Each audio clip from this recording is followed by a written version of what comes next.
ጠዋት ከእንቅልፎ ሲነሱ ከፍተኛ የሆነ የራስ ምታት ስሜት ወይ ደግሞ መንጋጋ አካባቢ ያሉት አጥንቶች በጣም ህመም ተሰምቶት ያውቃል? ሰላም ፍሎሲ ዴንታሎች ነን። ዛሬ እስኪ ስለ ጥርስ ማፋጨት ወይ ደግሞ ብሩክሲዝም አንዳንድ ነገር እንበላችሁ።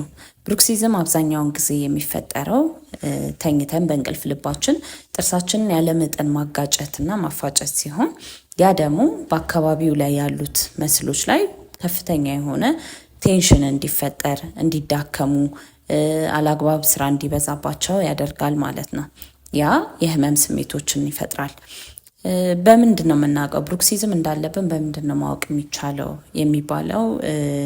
አንዳንድ ምልክቶቹ የሚሆነው የጥርሳችን የላይኛው ክፍል በጠቅላላ በጣም የመዶልዶም እኩል የመሆንና የመዶልዶም አይነት ምልክቶች አሉት። ሌላኛው ደግሞ የድዳችን ክፍል ከጥርሳችን ክፍል በጣም እየሸሸ በምስሉ ላይ እንደምትመለከቱት እየሸሸና ወደ ላይ የሚሄድ ከሆነ እሱም ሌላኛው ምልክት ነው። ሶስተኛው ደግሞ ጧት ላይ ስንነሳ በጣም ኮንፈርት ማጣትና ከፍተኛ የራስ ምታት ስሜት፣ መንጋጋ አካባቢ መስሎቻችን ፔን የህመም ስሜት የሚሰማን ከሆነ ያም የብሩክሲዝም ኢፌክት ሊሆን ይችላል ማለት ነው።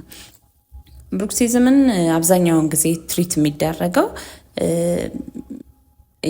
የመጣበትን ምክንያት በማወቅ ምክንያቶቹን ነው ሶልቭ የሚደረገው። አሁን ለምሳሌ አብዛኛውን ጊዜ የሚከሰተው በከፍተኛ ጭንቀት፣ አነካከሳችንም ደግሞ ኖርማል አነካከሳችን ልክ ካልሆነ ባይት ኮሬክሽን እንዲሰራ፣ የተለያዩ ለጭንቀት ብለን የምንጠቀማቸው መድኃኒቶች ካሉ እነሱ ላይ ነው ሶሉሽኑ የሚሰጠው። ሌላው መፍትሄ ማውዝ ጋርድ በምስሉ ላይ እንደምትመለከቱት ሌሊት አርገ ነው የምንተኛ ማውዝ ጋርድ የተባለ ማቴሪያል ይሰራላችኋል። ያ ደግሞ ቴንሽኑ ፎርሱ እዛ ላይ እንዲያርፍና የህመም ስሜት እንዳይኖርና ጥርሳችንም እንዳይጎዳ ይረዳናል።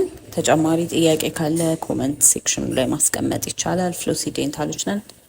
እናመሰግናለን።